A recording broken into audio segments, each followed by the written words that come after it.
Hi ಎಲ್ರಿಗೂ ನಮಸ್ತೆ. ನಾನು ಈಗ ಎಲ್ಲಿಗೆ ಹೊರಟಿದ್ದೇನೆ ಅಂತ ಹೇಳಿದರೆ, ಮೈಸೂರಿನ ಸುಪ್ರಸಿದ್ಧವಾದಂತಹ ಮೈಲಾರಿ ದಿ ಒರಿಜಿನಲ್ ಮೈಲಾರಿ ಹೋಟೆಲ್ನಲ್ಲಿ ನಾನು ಮಸಾಲೆ ದೋಸೆಯನ್ನು ತಿನ್ನಲಿಕ್ಕೆ ಹೊರಟಿದ್ದೇನೆ.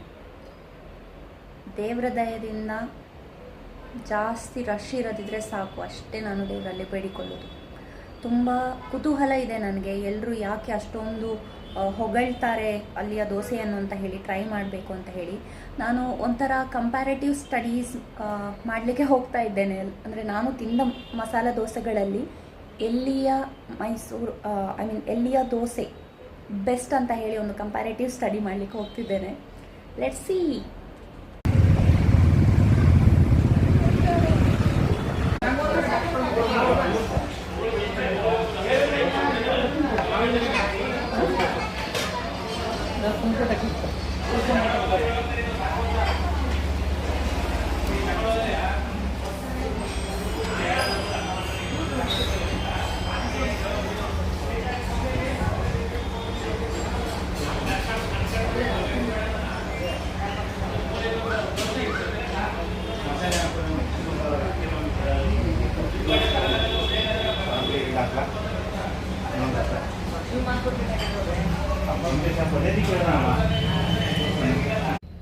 ಫೈನಲಿ ನಾನು ಮೈಲಾರಿಯಲ್ಲಿ ಮಸಾಲೆ ದೋಸೆ ತಿಂದು ಬಂದೆ.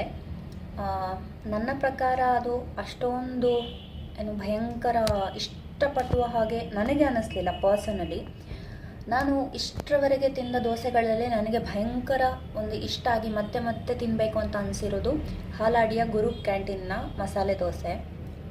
ನನಗದು ಇದುವರೆಗೆ ತಿಂದದ್ರಲ್ಲಿ ಅದು ಬೆಸ್ಟ್ ಅಂತ ಅನಿಸಿದೆ. ಅದು ಬಿಟ್ಟರೆ ಪುತ್ತೂರಿನ ಹರಿಪ್ರಸಾದಿದ್ದು ಮಸಾಲೆ ದೋಸೆ ಕೂಡ ನನಗೆ ಇಷ್ಟ.